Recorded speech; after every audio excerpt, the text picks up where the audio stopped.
ஸ்ரீ மகா பெரியவா சரணம். கவிஞர் கண்ணதாசன் அவர்கள் நாத்திகராயிருந்து மகா பெரியவாளோட அருளால ஆத்திகரா மாறி அர்த்தமுள்ள இந்து மதம் அப்படிங்கிற புஸ்தகத்தை எழுதின அற்புதத்தை பத்தி பார்க்க போறோம். பட தயாரிப்பாளரான சாண்டோ சின்னப்பா தேவரும் கவிஞர் கண்ணதாசன் அவர்களும் நெருங்கிய நண்பர்களா இருந்தாங்க. அவங்க ரெண்டு பேரும் ஒரு நாள் சினிமா ஷூட்டிங்காக கார்ல போயிட்டு இருந்தாங்க.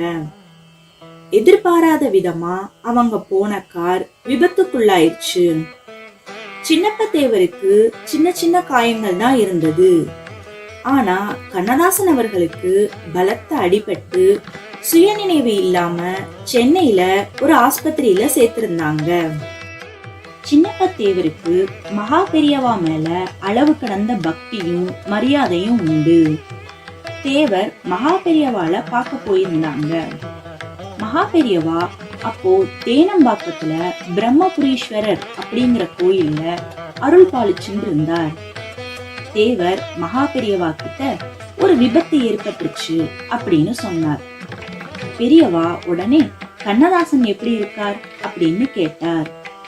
தேவருக்கு நாம கவிஞரை பத்தி எதுவுமே பெரியவா கிட்ட சொல்லாம இருந்தும் எப்படி விஷயம் தெரிஞ்சது அப்படின்னு ஆச்சரியமா இருந்தது.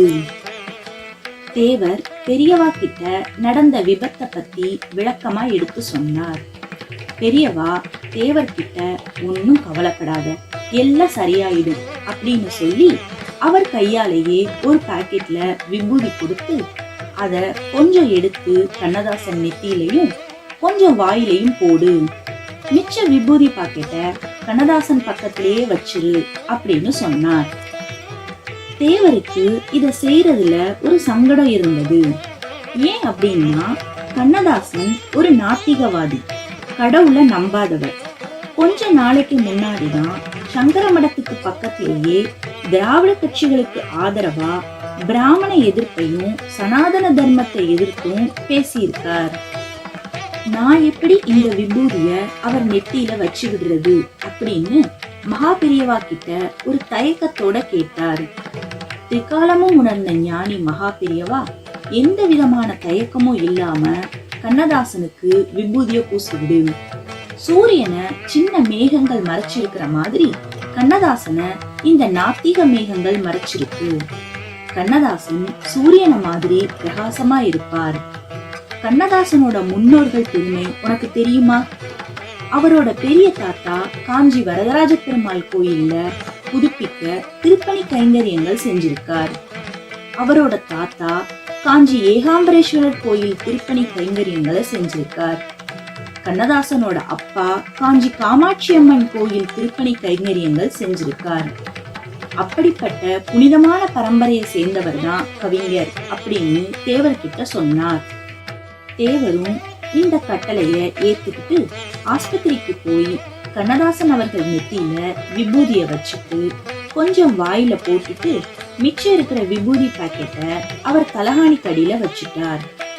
மறுநாள் காலையில கவிஞருக்கு நினைவு திரும்பிடுச்சு. தேவர்கிட்ட எத்தனை நாளா நான் இந்த ஆஸ்பத்திரியில இருக்கேன் அப்படின்னு கேட்டுட்டு ஒரு கண்ணாடி கொண்டு வாங்க, என் முகத்தை நான் பார்க்கணும் அப்படின்னு கேட்டார். முகத்துல விபூதி இருக்கிறத பார்த்துட்டு கவிஞர் கோபப்படாம யார் இத வச்சுக்கிட்டா அப்படின்னு தேவர்கிட்ட கேட்டார். தேவரும் மனசுல தைரியத்தை வரவழைச்சுண்டு அவர் மகா பெரியவாவை பார்த்ததையும் மகா பெரியவா கண்ணதாசனுக்கு அருள் பாலிச்சு விபூதி கொடுத்ததையும் விளக்கி சொன்னார். கண்ணதாசன் இத கேட்டப்ப அவர் கண்ல கண்ணீர் வந்தது. எனக்காகவா இவ்வளவும் பண்ணார்? போன வாரம்தான் நான் அவரை திட்டி பேசினேன், எவ்வளவு பெரிய தப்பு பண்ணிட்டேன் அப்படின்னு சொல்லி அழுதார். நான் முழுசா குணமான உடனே என் வீட்டுக்கு கூட போக மாட்டேன், அந்த மகான் கிட்ட என்ன கூட்டிட்டு போங்க அப்படின்னு தேவர்கிட்ட சொன்னார். கண்ணதாசன் அவர்கள் சொன்ன மாதிரி மகா பெரியவா கிட்ட தேவர் கூட்டிட்டு போனார். அப்போ அவர் ஒரு கவிதைய மகா பெரியவாளுக்காக எழுதி அர்ப்பணிச்சார்.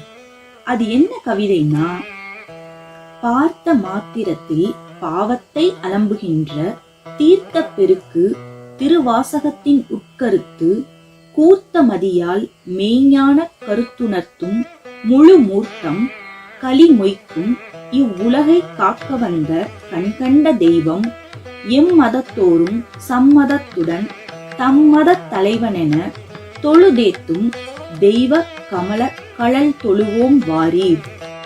மகா பெரியவா இந்த கவிதையை படிச்சுட்டு கண்ணதாசன் கிட்ட, நீ இந்த கவிதையில சொன்ன எல்லாமே சேஷாத்ரி சுவாமிகளுக்கு தான் சரியா பொருந்தும். அவர்தான் திருவண்ணாமலையோட அர்த்தநாரி, அவர்தான் மிக உயர்ந்த ஞானி அப்படின்னு பரந்த மனப்பான்மையோட பணிவா சொன்னார். மேற்கொண்டு கவிஞர்கிட்ட ஹிந்து மதத்தோட பெருமைகளை முழு மனதோட நீ எழுதணும் அப்படின்னு சொல்லி கண்ணதாசனை ஆசீர்வதிச்சார். அந்த க்ஷணமே கண்ணதாசனோட மனசுல ஒரு விதை விதைக்கப்பட்டது. அதோட விருட்சம்தான் அர்த்தமுள்ள ஹிந்து மதம் அப்படிங்கிற ஹிந்து மதத்தை பத்தின புஸ்தகமா பின்னாள்ல கண்ணதாசன் எழுதினார். இவ்ளோ நேரம் பெரியவாளோட அற்புதத்தை கேட்டதுக்கு நன்றி. அடுத்த வீடியோல இன்னொரு அற்புதத்தோட உங்களை சந்திக்கிறேன். ஸ்ரீ மகா பெரியவா சரணம்.